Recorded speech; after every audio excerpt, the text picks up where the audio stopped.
You've been sitting for 2 hours. The fire is going, the meat is cooked, there's nothing left to do. No phone, no screen, no task waiting, just you, the dark, and the sound of wind outside. What do? This isn't a mindfulness exercise. This is a Tuesday evening 40,000 years ago.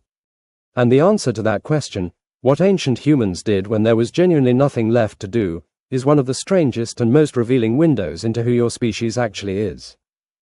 Because it turns out, what your ancestors did with their free time wasn't random. It wasn't idle, and it wasn't that different from what you're doing right now. Start here. Hunter-gatherers don't work 8 hours a day. Never did. Anthropologist James Woodburn studied the Hadza people of Tanzania, one of the last remaining hunter-gatherer societies on Earth, in research spanning several decades. He found that the Hadza typically spent somewhere between 3 and 5 hours a day on food acquisition. The rest of the day was, technically speaking, free time. Not recovery time. Not planning time, free time. Woodburn called this an immediate return economy, a system where effort paid off the same day, leaving long stretches of the afternoon and evening with nothing scheduled, nothing owed, and nothing that urgently needed doing. So what happened in those hours? What did a mind like yours, in a body like yours, do when the responsibilities of the day were genuinely finished? The first thing that happened was talking. A lot of it.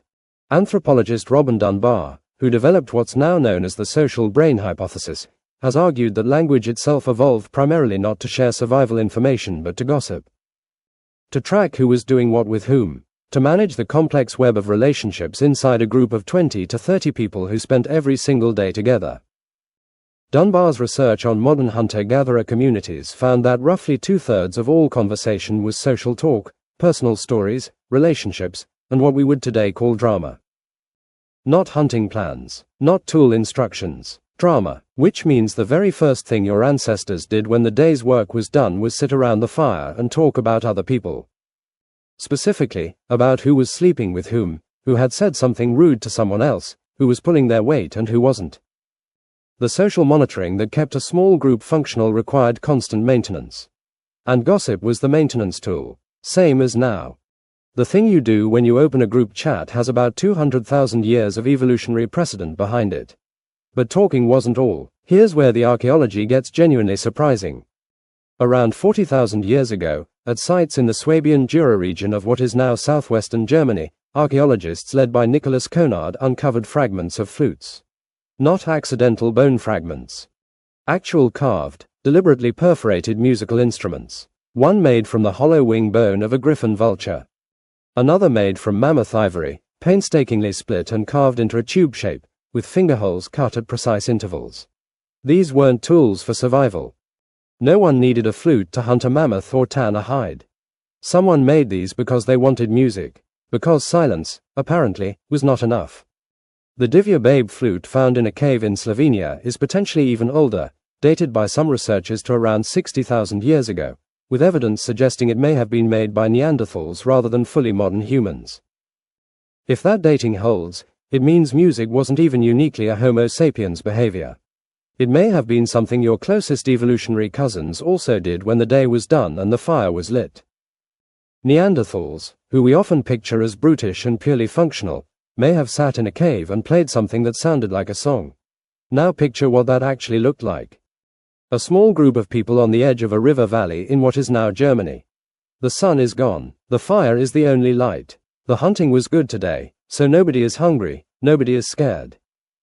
Someone picks up the vulture bone they've been working on for days and blows across the opening. A note comes out, thin and high, echoing off the cave walls. Someone else claps a rhythm. A child who's been half asleep opens its eyes. Nobody asked him to do this. No survival pressure required it.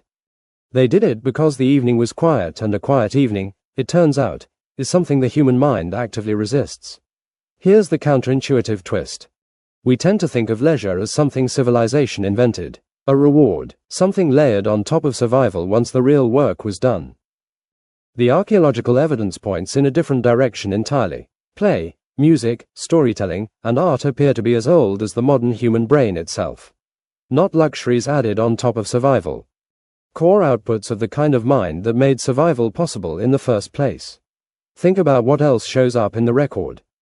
At Chauvet Cave in southern France, dated to around 36,000 years ago, researchers found handprints. Hundreds of them. Made by pressing a hand flat against the cave wall and blowing pigment around it through a hollow bone tube, leaving a negative silhouette in ochre or charcoal. Some of these handprints are tiny. Child-sized. Someone brought children into a cave, in the dark, by torchlight, and let them press their hands against the stone wall for what appears to have been no practical reason whatsoever. They were making something, leaving a mark, and whoever organized that trip decided it was worth doing. Paleontologist Ian Davidson has argued that this kind of mark-making, leaving a record of your own presence for no survival-related reason, is one of the clearest signals of a genuinely modern mind. Not a mind just responding to the environment. A mind aware of itself inside the environment, aware enough to want to leave something behind. And then there were games. Anthropologist Polly Wiesner's decades of fieldwork with the Jew, Hoan Sea in southern Africa revealed that children in hunter-gatherer communities play constantly. Not organized sports with rules and referees. Spontaneous play that mimics adult activities, pretend hunts, mock fights, building small shelters out of sticks, carrying younger siblings around.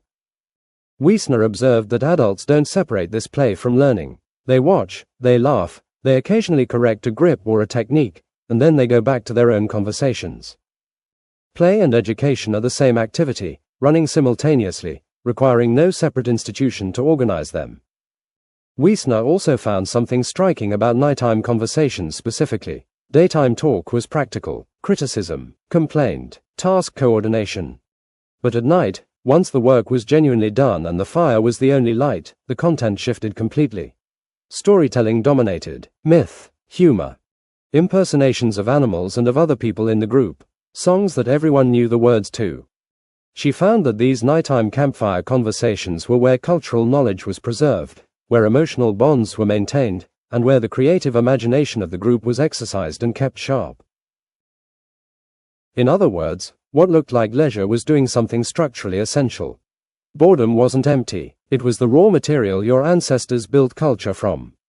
Here's the thing that should stop you. Every single behavior we've just described, gossip, music, art, play, storytelling around a fire, produces nothing you can hold in your hand the next morning.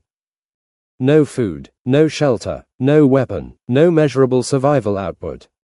And yet your ancestors did all of it, consistently, across tens of thousands of years and dozens of different cultures, suggesting that the drive to fill unstructured time with these specific activities isn't a quirk or a cultural accident.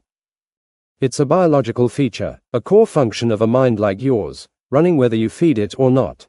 Now consider your own restlessness. The sensation you feel when you put down your phone and don't know what to do with your hands.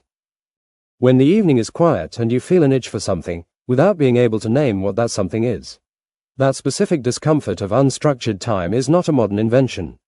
It's an ancient signal.